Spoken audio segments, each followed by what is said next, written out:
Ja, also ich würde, also ich würde rausgehen und dann, äh,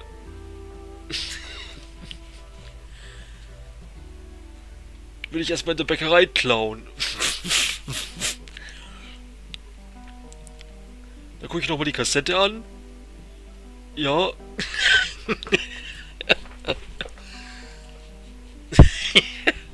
Oh man. She looked at me in surprise. Back to school, of course. ja, und zurück in die Schule würde ich auch gehen. Ha, ha. Scheiße. Yes, only for me leaving this place is kind of like crossing a barrier, a frontier. The end of something and beginning of something else. A week ago it was terribly hard for me to realize that it would be pulled out of my usual world and brought to God knows where. But then I got used to it. And here we go again. Basically basically the only difference is that now I face not a sense of fear and horror, but a blunt and sinking feeling of uncertainty. And you? I'll find something to do. Something.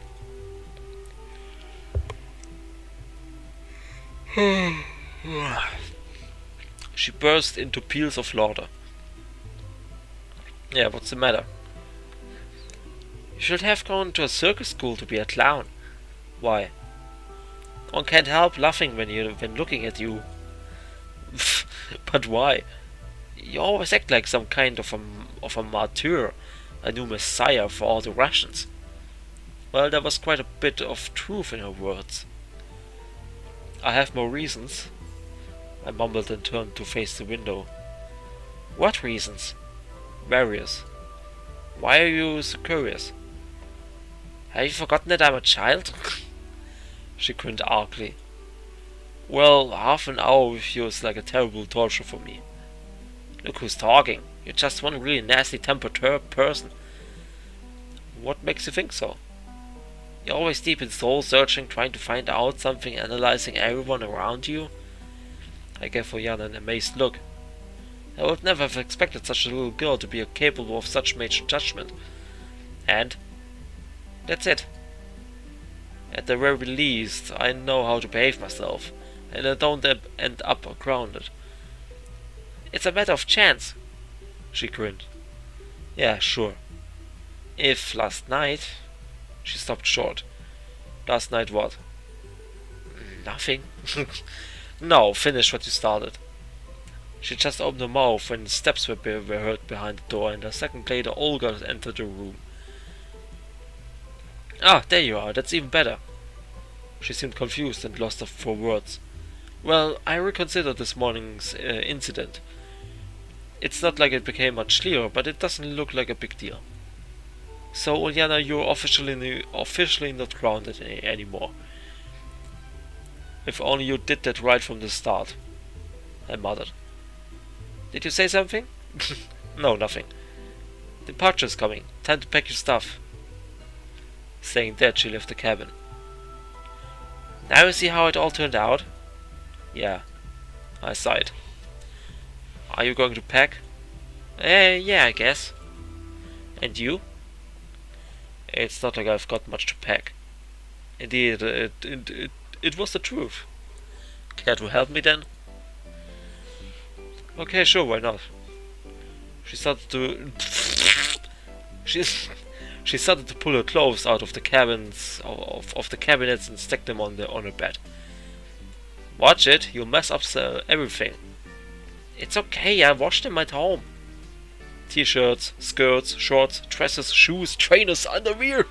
The pile of clothes was growing and growing. You really brought all the stuff here all on your own. Warum eigentlich? Ich meine, die haben doch sowieso die ganze Zeit nur die Uniform an. Und sind hier für eine Woche? Oder 2? Ich weiß nicht. Wir waren eine Woche da. Heißt es, alle anderen waren auch nur eine Woche da? Eine Woche Camp? Stelle ich mir ziemlich lahm vor. Also, wenn ich in Feriencamp gehe, dann schon so 3-4 Wochen. Ich meine, es ist ja ein Feriencamp. Es soll ja auch irgendwie die Feriencamp, also die Ferien überdauern. Considering Ulyana's constitution, it was hard to believe. Yes, of course, she laughed. Come on, give me a hint. Oh, come on, give me a hand. Wie kann ich das so verkacken gerade?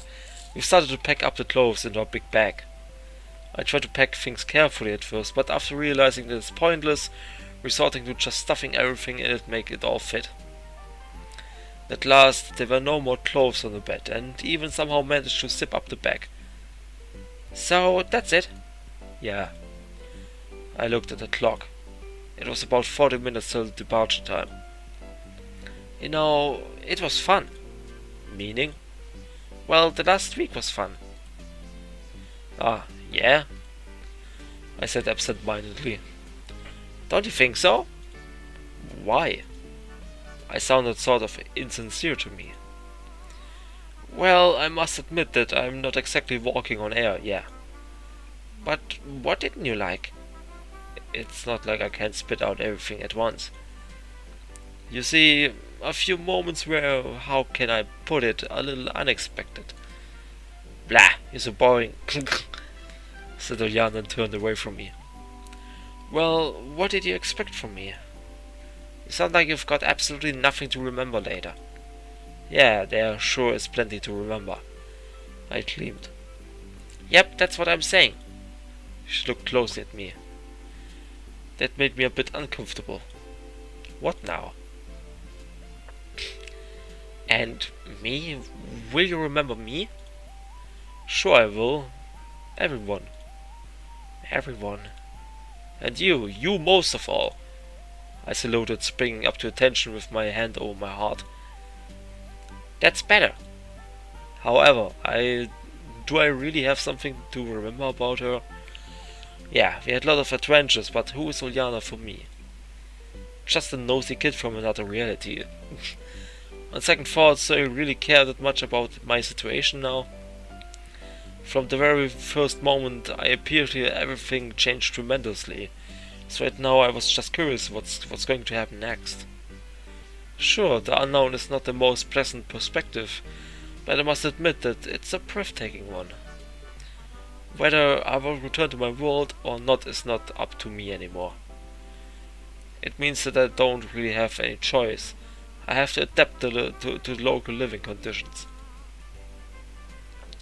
And one of these conditions was sitting right in front of me, smiling broadly. You know, you're not as silly as I first thought.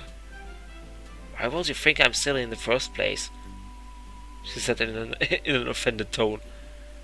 Just kidding. And... oh. Ugh. Ich werde müde.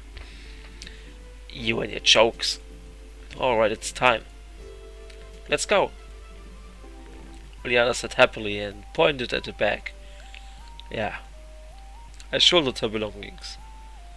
The weight almost made me bend in half. I was thankful for the fact that the bus stop was just a few hundred meters away.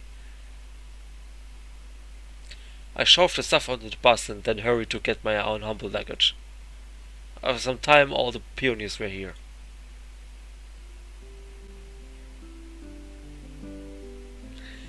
Was ein tolles Bild. Auch wenn ich die blauen Augen immer noch ziemlich komisch finde. Yo, High Five, Schwester!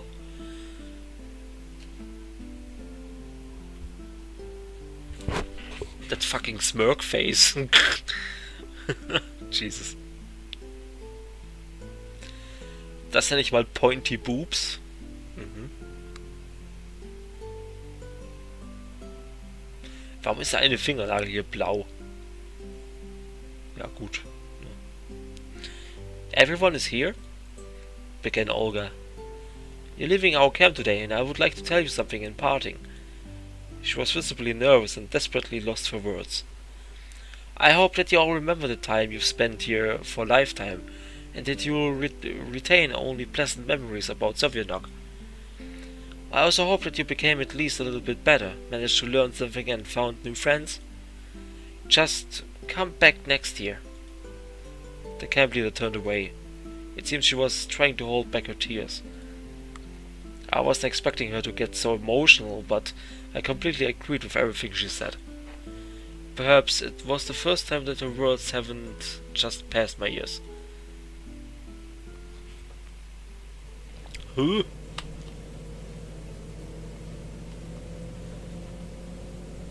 Der Busfahrer ist ein Anime-Mädchen. Erstmal hier, so. Soon enough, everyone boarded the bus. I took the last seat next to Ulyana. The first row was taken by Slavia and Senya, then a little closer to us, Lena, Miko, Electronic, Shurik were playing cards. Aha. Interessant. Elissa slugged in her seat alone 2 rows from us.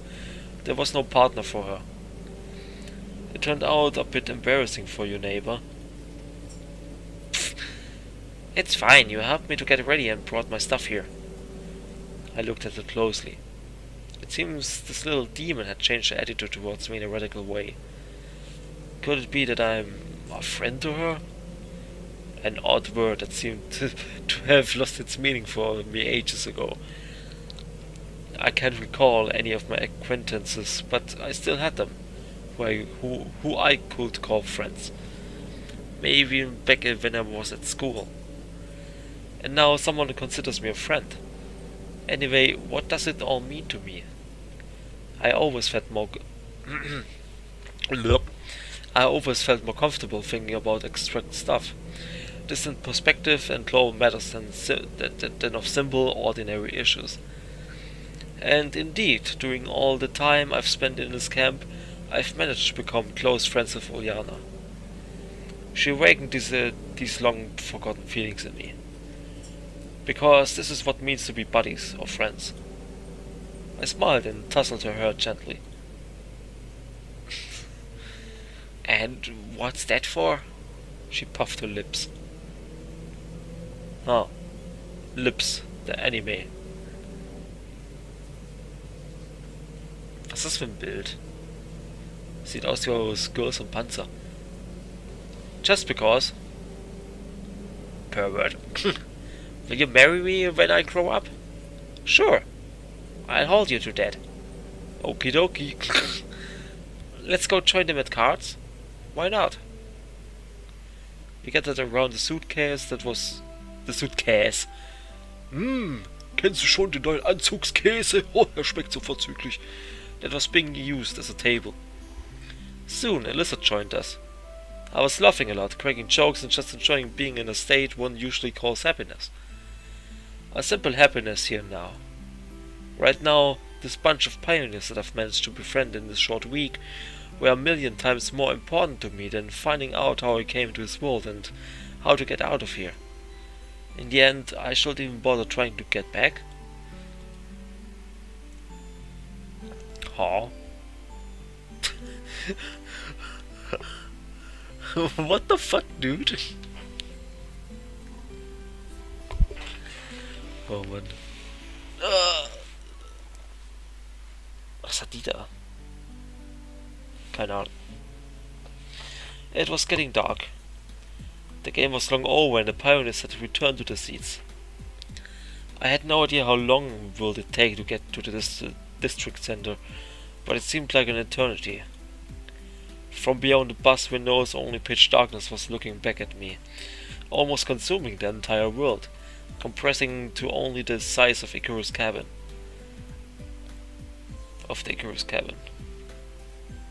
Anyway, the surroundings were the least of my concerns now.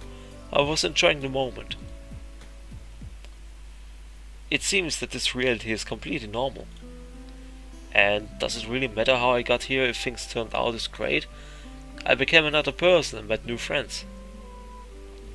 What are you thinking about? About life. And how is it going? Just awesome. Ulyana laughed quietly. I don't have a place to return to, so I can choose any life path I want. Yes, we will part ways soon, and I will probably never see most of them again. But we will stay friends forever. Aww. A pleasant warmth flowed through my body. I felt like a kid again. Ulyana put her head on my shoulder and quickly fell asleep. Sometimes you may feel tired not only because of hard work or sad feelings, but also because of fun, joy and happiness. You may probably even want to continue it, but have no energy to, with your soul demanding time to rest and your body asking for calm. I fell asleep with a smile on my face.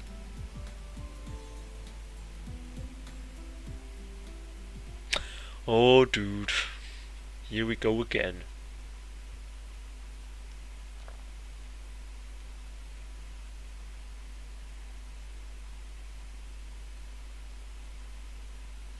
Yeah. It felt like I hadn't slept at all. It happens all the time. You just close your eyes and fall asleep. The hour end makes several turns, the morning comes and you wake up, but it feels like you just blinked. I yawned so wide that I almost broke my jaw and jumped up because of the pain. Something was wrong. Though not something, everything was wrong.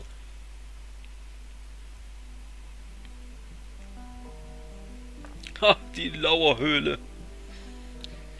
I was back in my apartment. But how can that be possible? I began to panic and I started to run around my room in hope of calming myself down. Physical tiredness can often overcome an emotional one. My head was empty, fear and terror took over my whole being, and some kind of a song was floating in my mind. Maybe a prayer, or maybe just an incoherent jumble of thoughts designed, if not to calm me down, then at least to distract me from my panic. It was about half an hour before I collapsed on the floor, exhausted, and fixed my eyes on the ceiling. It seems like I had not gone anywhere. The old chandelier looked down at me unkindly with its dusty lamps. The cracks in the plaster were in the same places, and the unstuck wallpaper hadn't slipped down even a little. Was it really a dream? But it can't be. It just can't be. I spent that entire week in that pioneer camp. I was definitely there. I remember everything perfectly, from my awakening aboard the bus right up to departure. Neither dreams nor hallucinations can be that real. Somehow I stood up, went to the kitchen, filled a glass of water and returned to the room. The blood was still hammering in my temples, but at least the terror of the first 3 minutes was gone. Or had just taken a break. I concentrated on the last thing I remembered. It was the departure from the camp. The night, the bus bouncing over the bumps, the dirty murky glass, beyond which almost nothing was visible, and the pioneers. I would have been absolutely positive that I would never return. Or just didn't think about it. Anyway, I was prepared for our arrival at the district center in a few hours, and was already considering options for my further actions. Or not. Damn it! I roared and pulled on my hair with all my strength. I can't remember. The last hours in that world merged into a monotonous mirage, as if a drunken Renoir was completing his painting with a roller instead of a brush. But it's not that bad. Wait a minute. Why would it be bad? On the contrary... everything is fine. I would even say perfect. I've broken free from the goddamn world and returned home. The most important thing now is not to end up there again. It might happen, surely it could.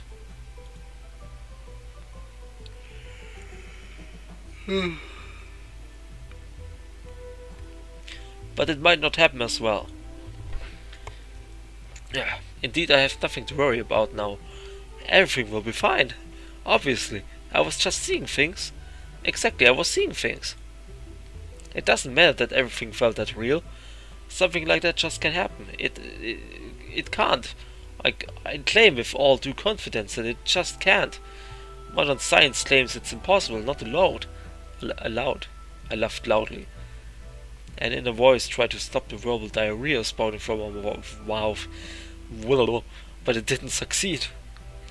It felt like my speak and thoughts are separating to exist on their own, independent from each other. My brain prompted me to calm down and try to analyze the situation, while my tongue simply tried to ease the stress by throwing new meaningless words out into thin air. Okay. Finally, I was somehow able to pull myself together. I pulled the curtains open and looked out the window. Woohoo, Sozialismus! The night city broke. What? The night city looked exactly the same as it did a week ago. The view brought my mind back to reality, at least to some extent. After all, if everything is now normal and nothing suspicious or supernatural is happening, then wasn't it just a dream? Essentially, there are only two options now.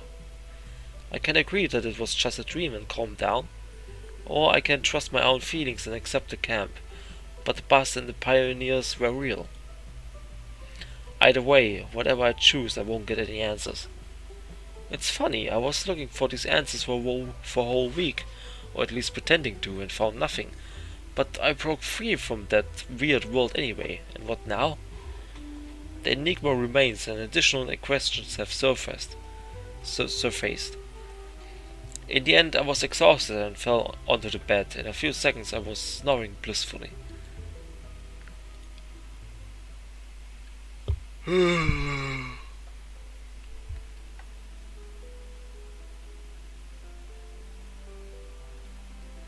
ich das skippen? Nee.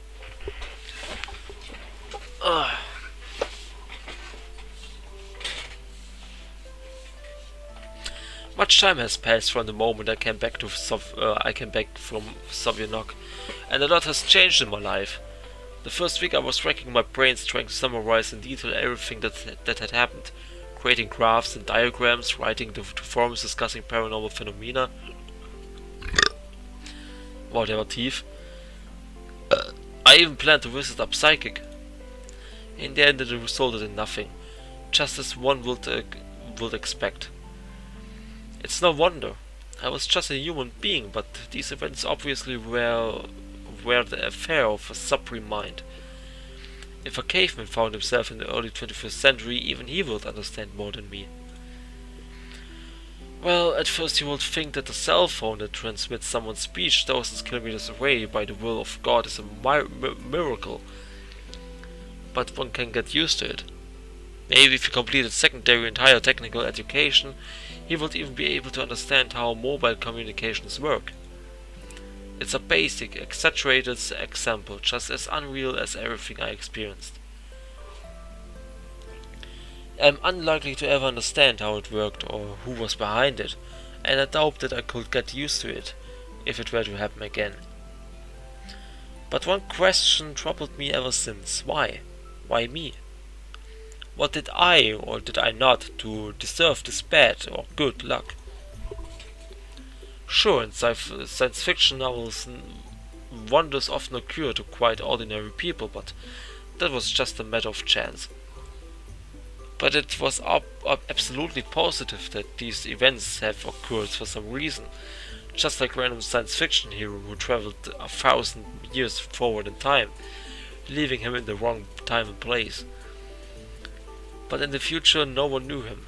Everyone thought that he was just a madman. Oh, ich bin so müde, Alter. Oh. Wie viel haben wir denn? 3 Uhr. But in my situation, they were expecting me at the camp. At least the camp leader was. How should I respond to that? Maybe I was picked out at random to be studied later on. Even so, the question why not only still stands, but rather becomes even more important. After not finding any sufficient explanation, I returned to my usual existence. But now I wasn't just sitting at a computer 24/7, wiping the F5 button free of dust. New interests came into my life, but what they were I couldn't tell myself. And suddenly I wanted to get a higher education. Not to find a job and not because it's necessary, just because I remembered how much fun I had during the first year of education. Chatting with course mates, days of light-hearted yellful fun, plenty of energy that I would lacked so much over the last few years. A truly great man once said, any man who reads too much and uses his own brain too little falls into lazy habits of thinking. It's hard to argue with that logic. An ordinary man will not sit around because he's lazy, but because a given subject is just of no interest to him. For instance, I'm not interested in knitting, so does it mean that I'm a slacker if I don't make a couple of woolen sweaters per month? But feeling too lazy to open a book, that's something I can understand, although I like reading, when I start thinking that I have to get through a huge novel page by page. And even if it is...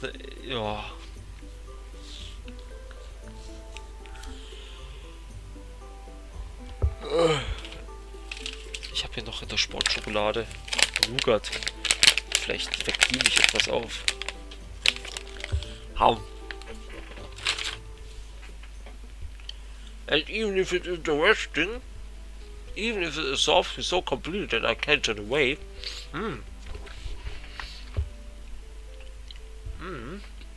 that part will only come later. For now, all I need is to get a book for myself and open it. But I feel too lazy.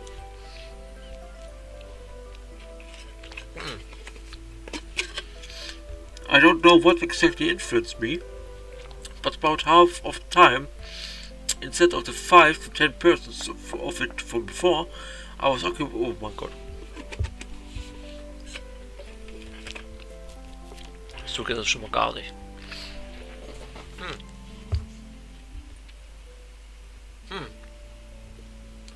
I was occupied with something useful. I read, wrote, studied something new, and engaged in sports. At least I exercised in the morning. Sometimes I thought that it was the influence of the camp.